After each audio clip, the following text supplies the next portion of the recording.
Ladies and gentlemen, we interrupt your regularly scheduled broadcasting to bring you this special bulletin. Miles Morales is Miles Morales. Anytime I'm ever wondering, what am I going to talk about today? What am I going to make a video on? It never ceases to amaze me, the laundry list of things that I could be talking about. I don't make videos on everything, but this one just had my panties in a twist, for lack of a better term. Anyway, CBR.com.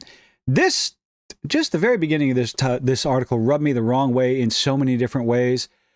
How Sony's Miles Morales Spider-Man is this. Miles Morales is, you're supposed to have an apostrophe that's Miles Morales, right? Anyway, provides representation to all fans, because there's never been any sort of representation like that throughout the history of comic books. But is that what the article's saying? We'll get there. We'll get there, boys and girls. Come along with me with this wonderful journey of nonsense from CBR. As Spider-Man, Miles Morales offers representation to kids who need to feel seen. Buzzword, buzzword, buzzword.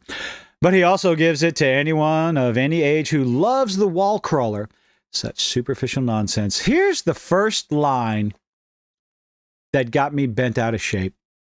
When Miles Morales first became Spider-Man in 2011, 2011, this is an important date, ladies and gentlemen, he gave representation to fans of color they'd never had before.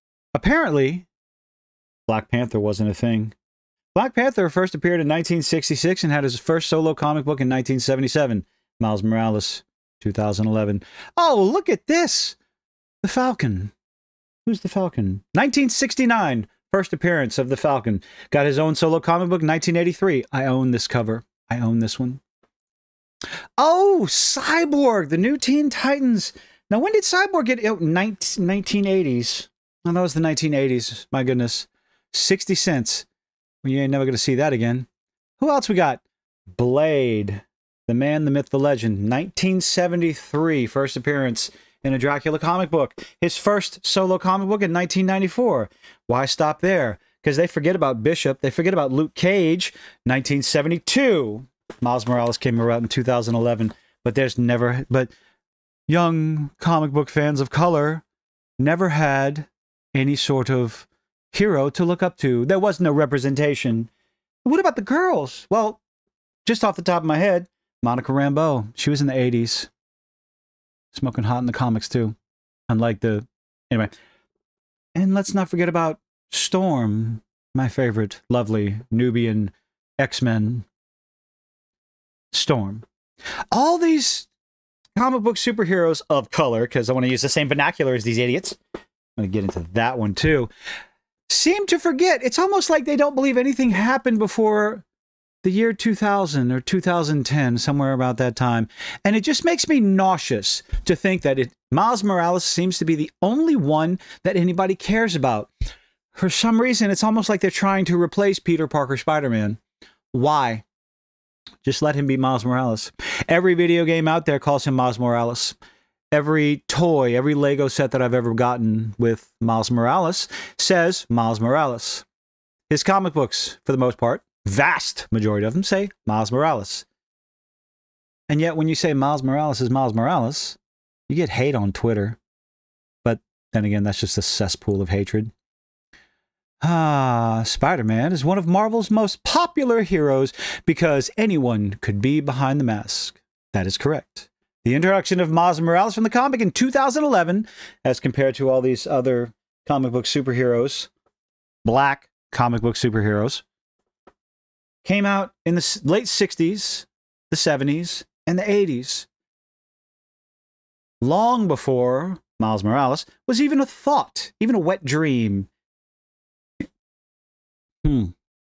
Let's see, while this was a big step for comics fans of color. I hate this term, of color. Let's flip the words around and risk getting canceled for this. Colored fans. How does that sound? And why does it change the connotations of it when you simply put it behind the other word and put of in between it? Why is that acceptable? Why is that more acceptable than black comic fans? And here's another question. Why do you have to have superficial descriptors in front of anything like that? The comic book fans. You think black people could not be fans of Spider-Man simply because Peter Parker was white? Do you think they couldn't be fans of Batman or Superman, Wonder Woman, because these were Caucasians? What sort of nonsense is this idea? People are not fans of things, of characters and superheroes, of books, of movies, of bands, because of the color of the individual's skin, how much melanin content they have. It's the stories, it's the music, it's the style, it's the hero's journey. And yet, modern day brainiacs like this, all they talk about is race, race, race, race, race. And yet, I'm the one that's going to be called the racist in this instance. While this was a big step forward for comics fans of color, Miles Morales actually offers representation to every Spider fan regardless of demographic. Except the only demographic that you've ever cared about when it comes to Miles Morales is the black demographic. Representation in comics, films, and television series is important for everyone. If you're that superficial, then you might have some more deep-seated problems than a comic book or a film or television can help you get over. You should probably look internally. It's not limited to just racial and ethnic heritage, then why is that the most important thing you guys ever write about? Still, for black and Latin viewers, Miles Morales is a character who reflects their cultural identity, because none of the other heroes that I mentioned could possibly do the same. Sure, for him, these real people in his world, but blah, blah, blah. There was another part in this nonsensical article. Miles Morales Spider-Man fans faced backlash from the beginning, because he was seen as a knockoff character, secondhand, hand-me-down, a goodwill character. He wasn't given his own villains. He wasn't given his own story. And honestly, personally, I think the Into the Spider-Verse cartoons, absolutely fantastic. I love that character. I don't know anything about the comic book character. I've only heard different things. And I've heard the controversy that when you say Miles Morales is Miles Morales, which is just a simple statement of fact, that you get all kinds of massive hate. So I look forward to people in my comment section. Please be my guest. Say whatever you want. Just be nice. No name calling. Well, okay, call me names. Just nothing. Don't be vulgar. That's all I ask. Don't be vulgar. Be inventive, though. I mean, hell, if you made it this far, be inventive. Miles Morales was created by Brian Michael Bendis. Okay. Let's see. Fan of superheroes as Kamala Khan. Anyone can wear Spider-Man's mask, but only people like Miles Morales would. How so? The people who wear Spider-Man's mask are the people bitten by the radioactive spider. Miles Morales just happened to be one of those people. And wasn't there a moment where was it in the first cartoon where he didn't want to be a hero? Or was it just because he was a fan of Spider-Man? He genuinely wanted to be. What makes him any different than anyone else that would be bitten by the spider? I wonder. Are you going to clarify? Spider-Man isn't the only heroic mantle. Oh, God, I hate that word. Mantle. In the 2020s, Jonathan Kent. Oh, don't even talk about that abomination of a comic book that got canceled, by the way. In the Marvel Universe, Bucky Barnes, Sam Wilson. Why they ever took... Sam Wilson was the Falcon. You could have left him as the Falcon and given it to Bucky Barnes and let Bucky be Captain America instead of giving it to Sam Wilson. You took an original character, you took an original superhero and gave him a second hand. Gave him a quote-unquote mantle. I don't think that's good. Before he became Spider-Man, Miles was just a fan of the original. Cool. Nice. Which makes him does that make him better than anyone else? Let's see. The powers in the outfit help, of course, no shit, but Miles is Spider-Man because of who he is outside of those other things. But if he didn't have the powers, he would just be a regular individual on the street that would get smushed by the supervillains. Quote, anyone can wear the mask. What Stan Lee meant by that is that anyone could be behind the mask. It would allow anyone of any race, gender, skin color, whatever, to see themselves as Peter Parker.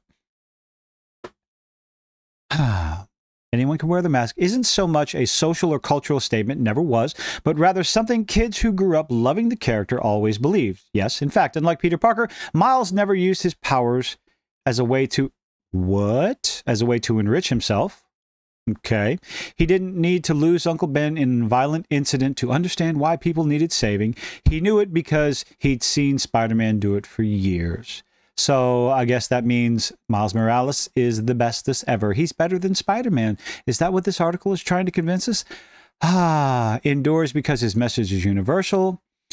Miles Morales can inspire every single fan. This is the number one thing. I've rambled on enough. I have a problem with articles like this and people and fans and stands or whatever of Miles Morales coming about and saying, Miles is the greatest, Miles is the bestest ever, Miles is the first, is the best representation. It's the only representation we had, simply because he's a Black Latino Spider-Man.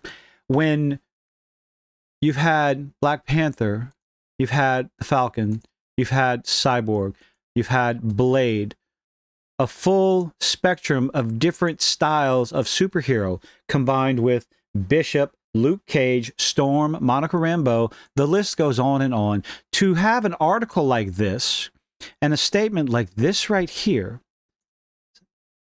first became Spider-Man, gave representation to fans of color they never had before, is just absolute nonsense. Perhaps we could introduce young comics fans of color, as the article puts it, introduce them to some of the classic superheroes, the classic Latino and Latina superheroes, the Black superheroes, the Native American superheroes, all of them.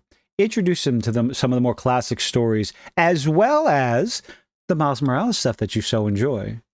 Introduce them to all of them, but stop acting like Miles was the first anything in the comic book universe, because that right there is just a bold-faced lie. But hey, let me know what you think in the comments. Hope you enjoyed the video. See you on the next one.